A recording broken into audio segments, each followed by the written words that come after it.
नमस्कार साथियों। आज मैं अपने YouTube चैनल पर आप लोगों के लिए लेकर आया हूं राजस्थान के सामान्य ज्ञान की क्लास। राजस्थान का जो सामान्य ज्ञान है वो प्रत्येक प्रतियोगी परीक्षा के लिए बहुत ही महत्वपूर्ण है। कम से कम 50% से अधिक सिलेबस राजस्थान का आता है। और इस राजस्थान अध्ययन के साथ सबसे बड़ी चुनौती ये है कि अभी जैसे रीट का सिलेबस जारी किया है तो उसमें सिलेबस में केवल राजस्थान का सामान्य ज्ञान लिख के छोड़ दिया, उसका वर्गीकरण जारी नहीं किया कि उसको कहाँ से पढ़ना शुरू करें, क्या पढ़ें और क्या छोड़े उसमें। और दूसरी जो अन्य प्रतियोगी परीक्षाओं में है उनमें भी मोटा मोटा एक सिलेबस का बिंदु दे दिया जाता है। तो अब उसके लिए मार्केट के अंदर और या आजकल टेलीग्राम पे यूट्यूब पर इतने सारे जानकारियाँ पड़ी है कि उनमें से कहाँ से उसका अध्ययन शुरू करें। तो मेरी इसमें राय ये है कि राजस्थान में जो राजस्थान RBSE की जो किताबें चलती हैं 6ठी से लेकर 12वीं तक, सामान्य राजस्थान अध्ययन की जो किताबें, वहाँ से इसको पढ़ना शुरू करें। क्योंकि जो एग्जामिनर जो पेपर बनाने बैठेगा वही किसी प्रकाशन की गाइड लेकर तो पेपर बनाने बैठेगा नहीं। वो जो राजस्थान बोर्ड की जो किताबें चलती हैं 6ठी से 12वीं, उन किताबों को वो रेफ़र करेगा या किसी ऑथेंटिक राइटर की बुक को रेफ़र करेगा। तो मेरा इसमें सबसे जो आज मैं शुरू कर रहा हूँ आप लोगों के समक्ष, मैंने कक्षा 6 से शुरू किया। कक्षा 6 की हमारी राजस्थान अध्ययन की, ये राजस्थान के सामान्य ज्ञान की पुस्तक है। ऐसी किताबें 6ठी से लेकर 12वीं तक राजस्थान राज्य पाठ्य पुस्तक मंडल इन किताबों को जारी करता है। और ये किताबें एक प्रकार से रेफरेंस बुक के तौर पर और आप लोगों के लिए एक मील का पत्थर साबित हो सकती है, क्योंकि इन किताबों के अंदर बहुत ही सारगर्भित तरीके से राजस्थान का सामान्य ज्ञान पिरोया गया है। और राजस्थान के सरकार के द्वारा ये चीज़ें चलती है तो हमारे लिए ज़्यादा प्रमाणिक हो जाती है। तो मैं 6ठी क्लास से शुरू कर रहा हूँ। 6ठी से लेकर 12वीं तक की सभी सामान्य ज्ञान की जो पुस्तकें हैं उनका अध्यायवार अध्ययन मैं अपने YouTube चैनल पर प्रयास करूँगा। और ये आपके लिए REET, second grade, first grade और सभी राजस्थान की प्रतियोगी परीक्षाओं के लिए बहुत ही महत्वपूर्ण होने वाला है। इसलिए इन मेरे सारे वीडियो को अच्छी तरीके से देखें और इनको शेयर करें और अपने जीवन में सफल होए। तो आज हम ये शुरू कर रहे हैं हमारा राजस्थान कक्षा 6, इसका जो पहला पाठ है, पहला पाठ का नाम है राजस्थान एक परिचय। ये जो पुस्तक है ये पुस्तक RSCERT के द्वारा इसका जो सिलेबस है वो निर्धारित किया गया है। RSCERT का जो पूरा नाम है राजस्थान राज्य शैक्षिक अनुसंधान एवं प्रशिक्षण परिषद है और इसका मुख्यालय है उदयपुर में। नाम, उसका पूरा नाम भी याद रखना। पहले इसका RSCERT का पहले नाम SIERT था और हालिया वर्षों में इसका नाम बदलकर RSCERT कर दिया गया। SIERT की स्थापना 11 नवंबर 1978 में मल्होत्रा समिति की सिफारिश पर किया गया। यहाँ से सामने आपके स्कूल मैनेजमेंट के अंदर इससे कई सवाल बनते हैं कि स्कूल मैनेजमेंट में SIERT की स्थापना कब की गई। 11 नवंबर 1978 किस समिति की सिफारिश पर की गई? मल्होत्रा समिति की सिफारिश पर। स्थापना कहाँ की गई SIERT? राजस्थान में उदयपुर में की गई और इसका हाल ही में नाम बदलकर RSCERT कर दिया गया। और ये SIERT की स्थापना NCERT की तर्ज पर की गई। NCERT की स्थापना 1961 में की गई। इनका जो मुख्य कार्य क्या होता है, NCERT का कार्य मुख्य रूप से पहली क्लास से लेकर 12वीं क्लास तक की स्कूलों के लिए सिलेबस तैयार करना, पाठ्यक्रम तैयार करना। और सेम यही कार्य राजस्थान में यह RSCERT या SIERT का रह जाता था कि राजस्थान में जो किताबें हैं पहली से लेकर 12वीं तक उनका पाठ्यक्रम निर्धारित किया जाए या उनके अध्यापकों के प्रशिक्षण वगैरह आयोजित करवाए जाए। अब ये पाठ्यक्रम तय होने के बाद में इस पाठ्यक्रम को छापने का जो कार्य है वो राजस्थान राज्य पाठ्य पुस्तक मंडल का रह जाता है। और राजस्थान राज्य पाठ्य पुस्तक मंडल की स्थापना 1974 में करी गई। इसके प्रथम अध्यक्ष थे खेत सिंह। ये प्रश्न भी याद रखना, इसके प्रथम अध्यक्ष कौन थे? खेत सिंह। तो ये तो इस किताब को छापने वाली संस्था का बेसिक परिचय। अब इतनी ऑथेंटिक संस्थाएं अगर इस पुस्तक को छाप रही है तो वो जाहिर सी बात है कि वो अपने आप में प्रमाणिक होगी। अब उसके बाद में अपने टॉपिक पे आते हैं, राजस्थान एक परिचय।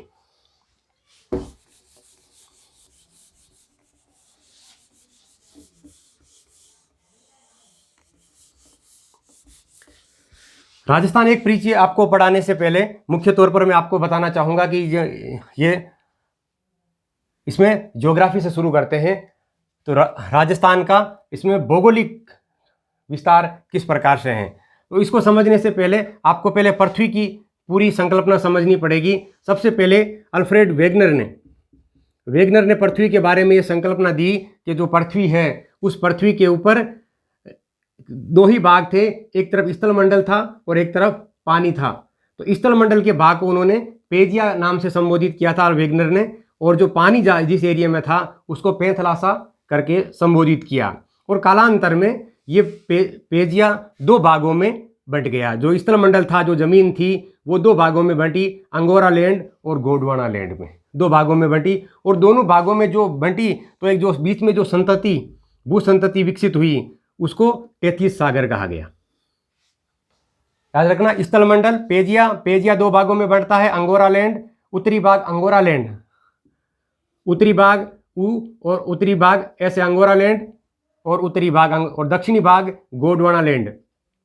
और इन दोनों के बीच की जो संतति है वो टेथिस सागर कहलाती है। अब इसमें प्रश्न कहाँ से शुरू होता है? प्रश्न है कि भारत गोंडवाना लैंड का भाग है या अंगोरा लैंड का भाग है। तो भारत कहे और या राजस्थान, ये गोंडवाना लैंड जो दक्षिणी भाग है उसका हिस्सा है, अंगोरा लैंड और गोंडवाना लैंड का। और टेथिस सागर जो हिमालय पर्वत है वो इस टेथिस सागर का भाग है। हिमालय पर्वत है उसको टेथिस सागर का भाग है। और ये एक वेगनर की एक कल्पना मात्र है, ये नहीं कह सकते कि ये अपने आप में प्रमाणिक है। कहीं वेगनर ने बाद में महाद्वीपीय विस्थापन का सिद्धांत दिया था। ये ज्योग्राफी में आगे बहुत डीप बात है कि ये महाद्वीप धीरे धीरे ये एक टुकड़ों में पहले एक था और आज भी ये लगातार दूर होते हुए जा रहे हैं। उन संकल्पनाओं के आधार पर इन्होंने ये संकल्पना दी थी। उसके बाद में ये लगभग 7 महाद्वीपों में बटे, विश्व में 7 महाद्वीप है। उन 7 के नाम आपको याद होंगे। इसके बाद में आते हैं अपने मुख्य टॉपिक है राजस्थान एक परिचय। अब राजस्थान एक मुख्य परिचय शुरू करते हैं। शुरू करने से पहले राजस्थान जो नाम है, ये नाम कहाँ से सामने आया, कब हमारे सामने आया, इसके बारे में शुरू करते हैं। कि वाल्मीकि ने राजस्थान के लिए मरुकांता शब्द का प्रयोग किया। महर्षि वाल्मीकि ने राजस्थान के लिए मरुकांतार, या यूं कहे कि रामायण के अंदर राजस्थान के लिए कौन से नाम का प्रयोग किया गया है? मरुकांतार शब्द का प्रयोग किया गया है।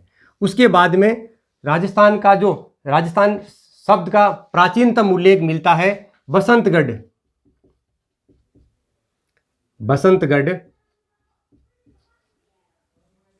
बसंतगढ़ ये सिरोही में है।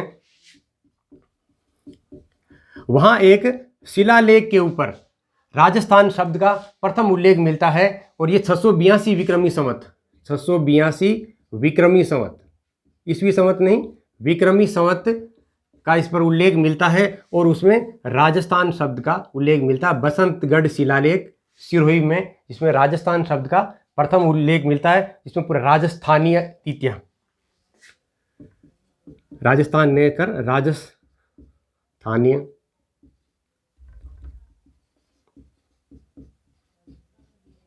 राजस्थानीय द्वितीय, इस शब्द का उल्लेख मिलता है। उसके बाद में मूणोत नैन्सी,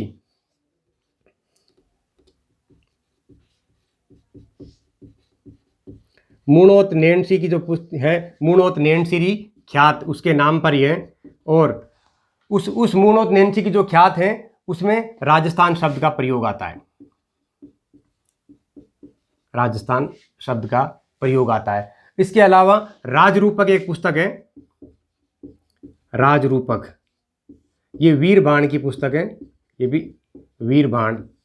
इस पुस्तक में भी राजस्थान शब्द का उल्लेख आता है। तो याद रखना प्रश्न की प्रकृति के अनुसार कि राजस्थान का सबसे प्राचीनतम उल्लेख कहाँ मिलता है? बसंतगढ़ शिलालेख सिरोही 682 विक्रमी संवत। इसके बाद में सबसे प्राचीन तो यही है। इसके बाद में मूणोत नैन्सी ख्यात में राजस्थान शब्द का उल्लेख मिलता है। और राजरूपक वीरबान द्वारा रचित उसमें भी राजस्थान शब्द का प्रयोग मिलता है। लेकिन अब हमारा जो इतिहास है वो अंग्रेजों के आने के समय के बाद से पढ़ाया जाता है। तो हमें ये पढ़ने को या सुनने को मुख्य तौर पर जो मिलता है कि राजपूताना शब्द का सर्वप्रथम प्रयोग किसने किया? राजपूताना शब्द का सर्वप्रथम प्रयोग किसने किया था?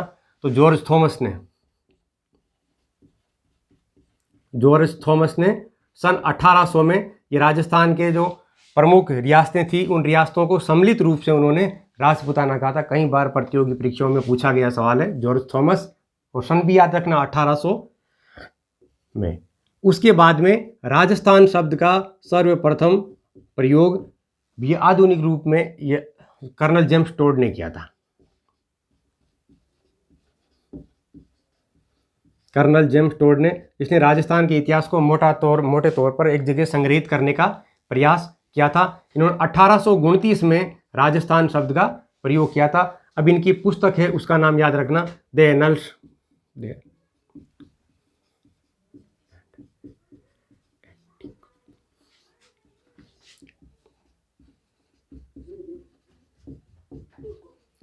The annals and antiquities of Rajasthan. इस पुस्तक का दूसरा नाम है central and western Rajput states of India.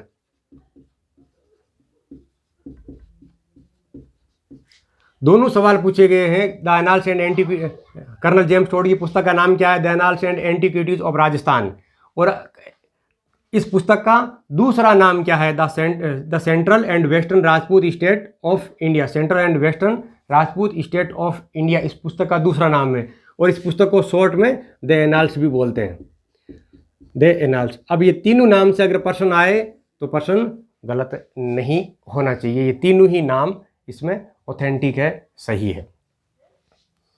ये राजस्थान के नाम को लेकर है कि नाम यहाँ से शुरू होता है। अब राजस्थान का भौगोलिक विस्तार कितना है, क्या क्या है, जैसे कि आप पृथ्वी के बारे में मोटे तौर पर आप जानते ही होंगे।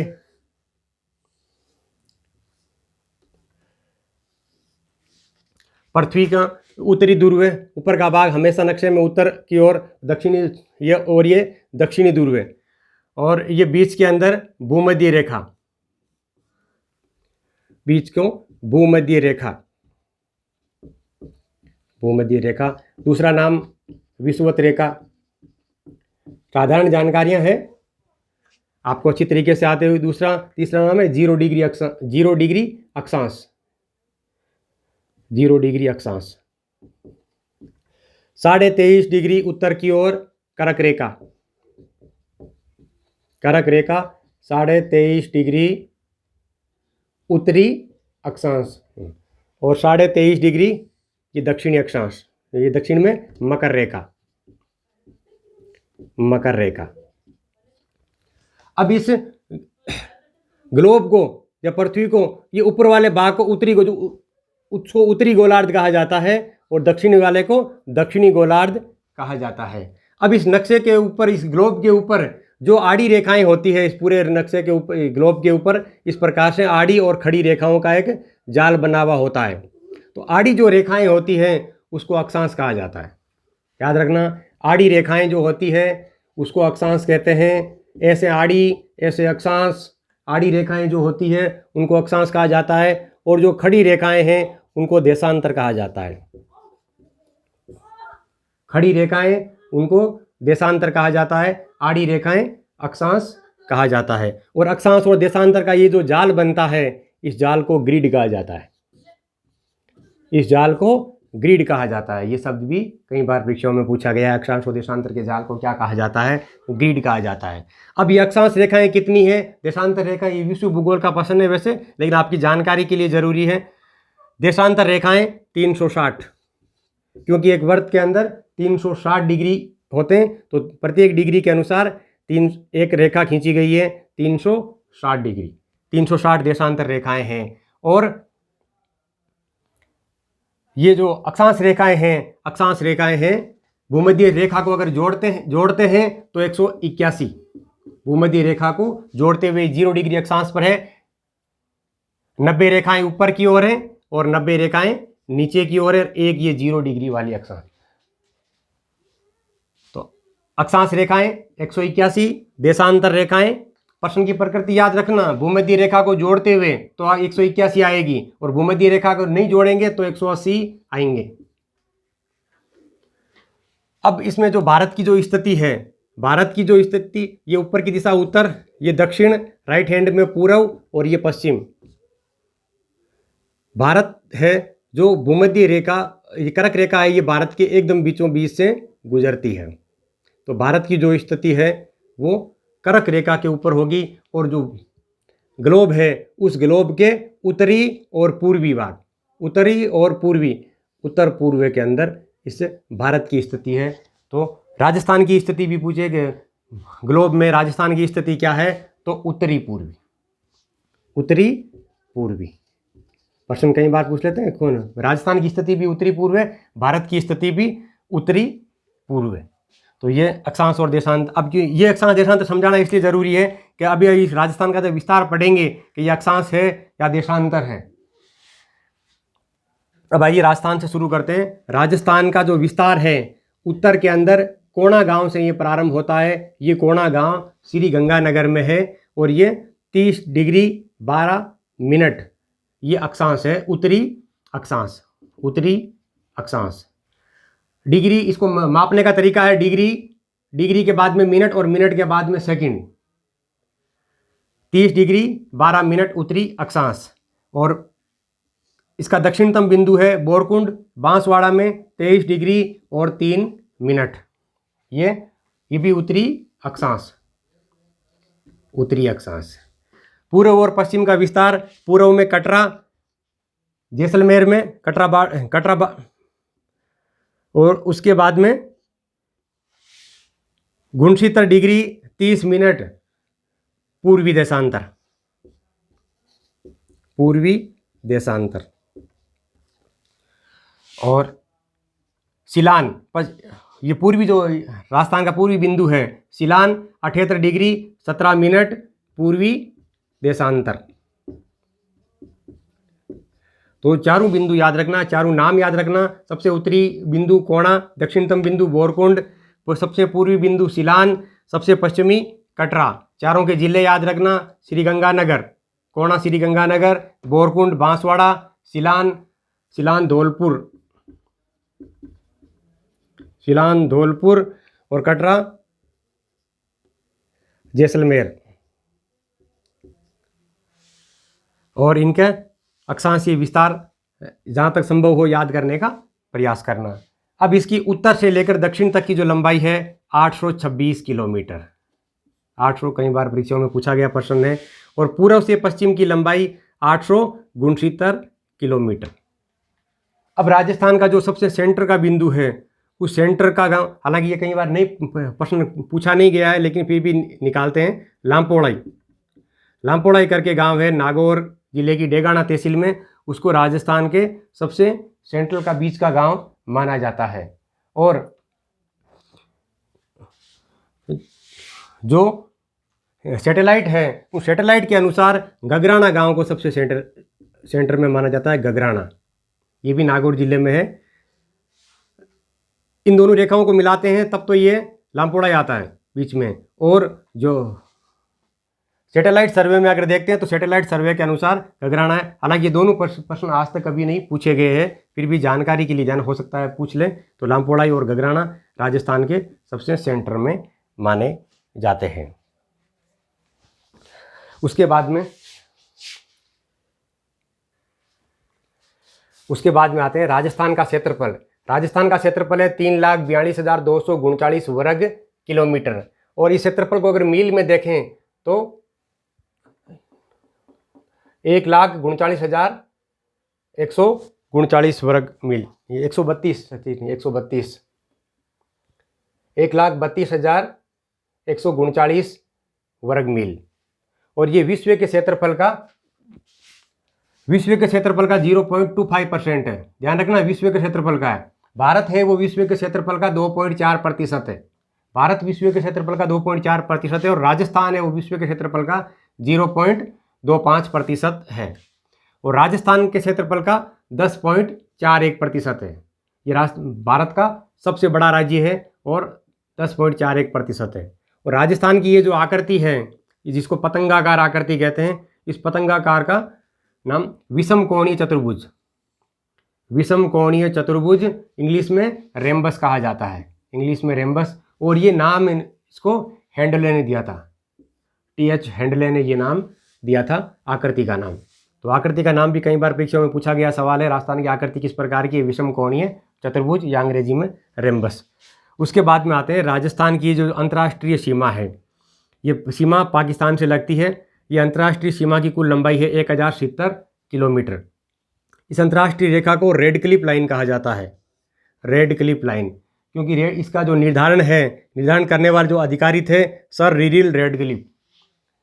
भारत और पाकिस्तान का जब विभाजन हुआ था तब ये सर रिरिल रेडक्लिफ को सीमांकन करने का काम सौंपा गया था। तो रेडक्लिफ ने भारत और पाकिस्तान की सीमा और भारत और बांग्लादेश की सीमा है उसका भी सीमांकन किया था, क्योंकि उस समय बांग्लादेश को पूर्वी पाकिस्तान कहा जाता था। तो बांग्लादेश की सीमा का सीमांकन और पाकिस्तान की सीमा का सीमांकन रिरिल रेडक्लिफ ने किया था, और दोनों सीमाओं का नाम उनके नाम के आधार पर ही रेडक्लिफ लाइन कहा जाता है। यहाँ ये भी ध्यान रखना, भारत और चीन की जो सीमा है उसको क्या कहा जाता है, मैकमोहन रेखा, मैकमोहन। भारत और चीन की जो सीमा है उसको मैकमोहन रेखा कहा जाता है, और भारत और पाकिस्तान की जो सीमा है उसको रेडक्लिफ रेखा कहा जाता है। इसलिए प्रश्न ये पूछ, रेडक्लिफ रेखा की लंबाई राजस्थान में कितनी है, 1070 किलोमीटर। और राजस्थान की जो कुल स्थलीय सीमा है चारों ओर से नापते हैं तो 5920 किलोमीटर है, और अंतर्राष्ट्रीय सीमा है 1070 किलोमीटर। अगर ये पूछ ले अंतर्राज्यीय सीमा कितनी है तो इनमें से इसको घटा देना, 4850। हालांकि ये कभी नहीं पूछा गया है, मोटे तौर पर ये 2 ही प्रश्न पूछते हैं, फिर भी अगर पूछ ले तो इसको 1070 को घटा कर के लिए, और डाटा याद रहे तो याद भी रख लेना 4850। बाकी ये दोनों तो अनिवार्य तौर पर याद रखना, 5920 कुल स्थलीय सीमा की लंबाई है और 1070 ये अंतर्राष्ट्रीय सीमा की लंबाई है। अंतर्राष्ट्रीय सीमा ये गंगानगर से प्रारंभ होती है, गंगानगर के हिंदूमल कोट से, गंगानगर के हिंदूमल कोट से ये सीमा प्रारंभ होती है, जो बाड़मेर के बाकासर या शाहगढ़, 2 नाम है, बाकासर और शाहगढ़, यहाँ तक ये सीमा आती है 1070 किलोमीटर। इस सीमा के जो नज़दीक जो जिला मुख्यालय है वो गंगानगर है, याद रखना। इस सीमा के सबसे नज़दीक में जो जिला मुख्यालय है वो गंगानगर है, और सबसे दूरस्थ जो है वो बीकानेर है, क्योंकि इस सीमा पर 4 ही जिले आते हैं, गंगानगर, बीकानेर और जैसलमेर और बाड़मेर। जैसलमेर और बाड़मेर 4 जिले इस पर आते हैं। चारों जिलों में से सबसे नज़दीक में गंगानगर है, सबसे दूरस्थ में बीकानेर है। उसके बाद में ये कर्क रेखा है जो भारत के बीचों बीच गुजरती है, ये राजस्थान के दक्षिणी बिंदु से केवल 2 जिलों से गुजरती है, बांसवाड़ा और डूंगरपुर, वहाँ से ये गुजरती है, और कुल 26 किलोमीटर गुजरती है। कितनी गुजरती है, तो 26 किलोमीटर है कर्क रेखा गुजरती है।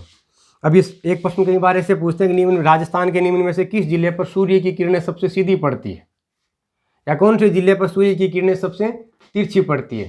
तो यहाँ थोड़ा सा लॉजिक लगाने की ज़रूरत है, कि जो सूर्य जो चमकता है वो भूमध्य रेखा के ऊपर चमकता है। तो भूमध्य रेखा राजस्थान, ये कर्क रेखा पर 23 डिग्री, तो भूमध्य रेखा राजस्थान यहाँ और नीचे होगी।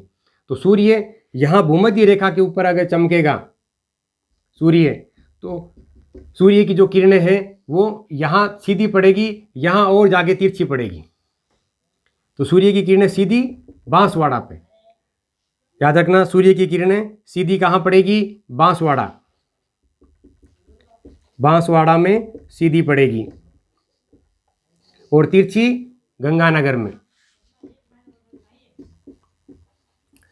तिरछी गंगानगर में।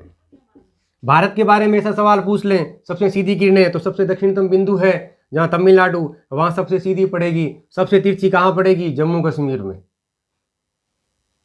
और सूर्यास्त और सूर्योदय, सूर्यास्त और सूर्योदय में भी लॉजिक है कि सूर्य हमेशा पूर्व दिशा में उदय होता है, और राजस्थान का ये सबसे पूर्वी, यानी सूर्य जब उदय यहाँ से होना प्रारंभ होगा तो सबसे पहले इसकी किरणें सूर्य की इस पूर्वी बिंदु पर पड़ेगी, यानी धौलपुर में सबसे पहले सूर्योदय होगा और सूर्यास्त भी सबसे पहले होगा। और सबसे अंत में सूर्योदय जैसलमेर, और सूर्यास्त भी अंत में जैसलमेर में होगा। तो याद रखना, सूर्योदय सबसे पहले कहाँ होता है, सूर्योदय सबसे पहले होता है धौलपुर में। भारत की बात करें तो भारत में अरुणाचल प्रदेश में सबसे पहले सूर्योदय होगा, और राजस्थान में सबसे, या गुजरात में सबसे अंत में सूर्योदय होगा। ये ज्योग्राफिकल फैक्ट है, क्योंकि सूर्य हमेशा पूर्व में उदय होता है, और पूर्व में जो जैसे जापान को सूर्योदय का देश कहा जाता है, क्योंकि जापान अगर सबसे पूर्व के अंदर है। इन चीज़ों को यहाँ याद रखना। उसके बाद में है राजस्थान का सबसे उच्चतम बिंदु कौन सा है। उच्चतम बिंदु आपको पता ही है, गुरु शिखर। गुरु शिखर 1722 मीटर इसकी हाइट है। गुरु शिखर ये सिरोही में पड़ता है। सिरोही माउंट आबू के पास में राजस्थान की सबसे ऊंची पर्वत चोटी। और निम्नतम बिंदु है सांबर झील। सांबर झील है वो राजस्थान का सबसे गहरा या सबसे निम्नतम बिंदु कहा जाता है। राजस्थान का जो सबसे बड़ा कस्बा है वो जयपुर है, और सबसे छोटा कस्बा बोरखेड़ा बांसवाड़ा। सबसे छोटा कस्बा है बोरखेड़ा बांसवाड़ा। राजस्थान के सबसे नज़दीक जो बंदरगाह है वो बंदरगाह है कांदला। कांदला गुजरात में, ये राजस्थान के सबसे नज़दीक। अब इसके अलावा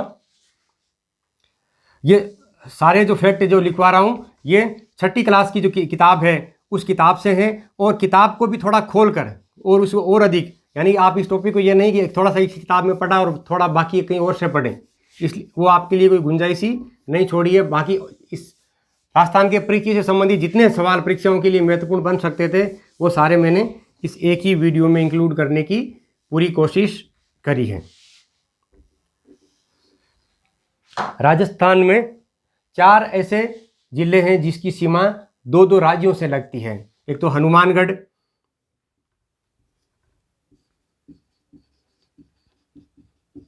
हनुमानगढ़ की जो सीमाएं हैं ये पंजाब और हरियाणा से लगती है।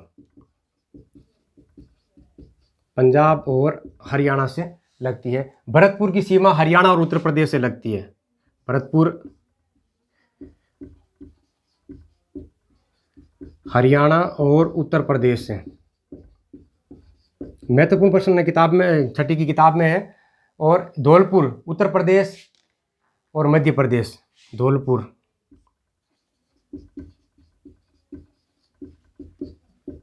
उत्तर प्रदेश और मध्य प्रदेश, यहाँ इसकी सीमा लगती है। और बांसवाड़ा, बांसवाड़ा इसकी मध्य प्रदेश।